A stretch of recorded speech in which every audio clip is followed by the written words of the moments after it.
Poucos escritores mergulharam tão fundo na alma humana quanto Fyodor Dostoiévski. Seus livros não são apenas histórias, são espelhos. Espelhos que nos mostram aquilo que muitas vezes preferimos não ver. Culpa, fé, loucura, desejo, contradição, vazio. Tudo aquilo que nos torna humanos ele capturou com palavras. Dostoiévski nasceu em Moscou, em 1821. Sua vida foi marcada por tragédias, doenças, vícios e reviravoltas dignas de seus próprios personagens. Quando jovem, foi preso por participar de um grupo intelectual considerado perigoso pelo governo czarista. Condenado à morte, ficou diante do pelotão de fuzilamento, mas, no último instante, a pena foi comutada.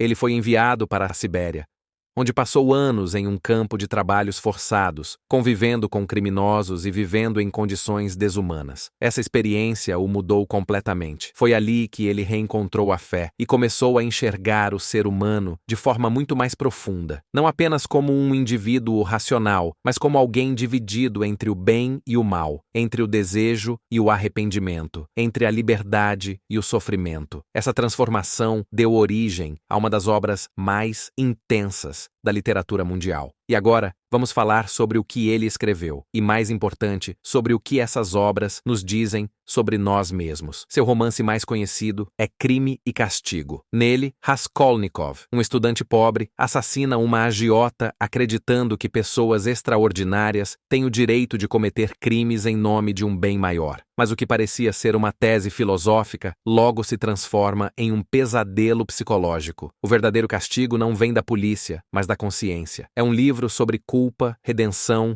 e a luta interna entre o orgulho e o arrependimento. Depois temos Os Irmãos Karamazov, sua obra-prima final. 3 irmãos: Ivan, o racional e cético; Alyosha, o espiritual e compassivo; e Dmitri, o impulsivo e apaixonado, se veem envolvidos no assassinato do próprio pai. Mas o crime é quase um pano de fundo. O que importa ali são os debates profundos sobre Deus, moral, liberdade e o mal. Cada irmão representa uma parte de nós, e o conflito entre eles é também o nosso.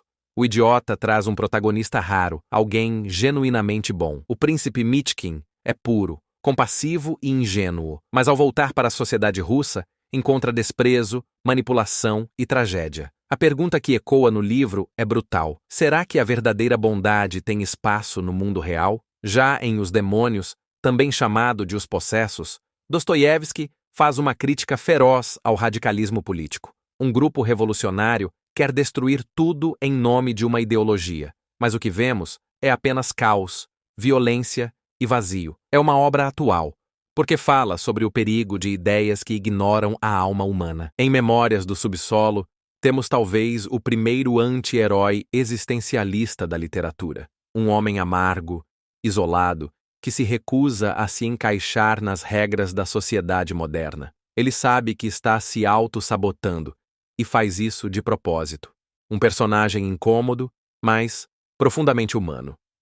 O jogador é quase uma autobiografia. O protagonista, Alexei, é viciado em apostas e apaixonado por uma mulher que o manipula. Entre uma roleta e outra, vemos o ser humano lutando entre o desejo de vencer e a certeza de estar se destruindo.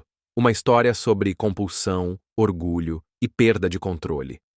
Em O Adolescente, Dostoiévski nos apresenta Arkady, um jovem idealista que quer ser alguém importante e quebrar os laços com o pai. Mas o mundo é mais complexo do que ele imaginava. É um livro sobre identidade, ambição e frustração. Temas universais, especialmente para quem está tentando descobrir quem é. Humilhados e ofendidos, é uma história comovente sobre pessoas vulneráveis, manipuladas por alguém cruel. Mesmo diante da injustiça, esses personagens mantêm a dignidade.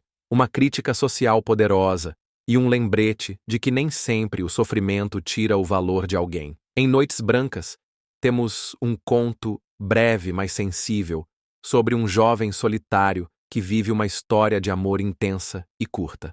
4 noites, um coração entregue e uma despedida que machuca. É sobre ilusão, esperança e aquela sensação amarga de que às vezes a vida não espera pelos nossos sonhos.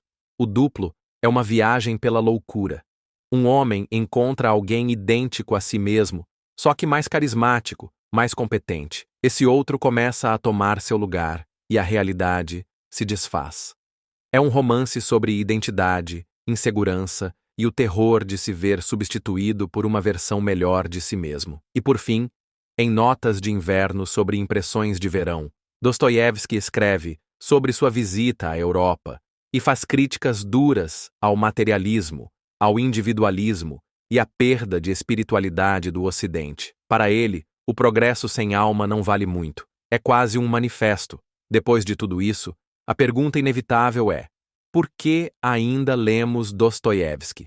A resposta é simples: porque ele fala sobre coisas que nunca vão deixar de nos assombrar: a liberdade, o bem e o mal, o amor, o vazio, Deus, o outro, nós mesmos. Seus livros não trazem respostas fáceis, mas nos colocam diante das perguntas mais difíceis. E talvez seja justamente por isso que continuamos voltando a eles. Ler Dostoiévski é como acender uma luz em um lugar escuro dentro de nós. Nem sempre gostamos do que vemos, mas precisamos olhar, porque é nesse espelho literário que, muitas vezes, conseguimos nos enxergar com mais clareza do que em qualquer outro. E se você chegou até aqui, talvez ele já tenha começado a conversar com você. O conhecimento só transforma quando é compartilhado. Se esse conteúdo te ajudou ou provocou de alguma forma, curta, se inscreva e compartilhe.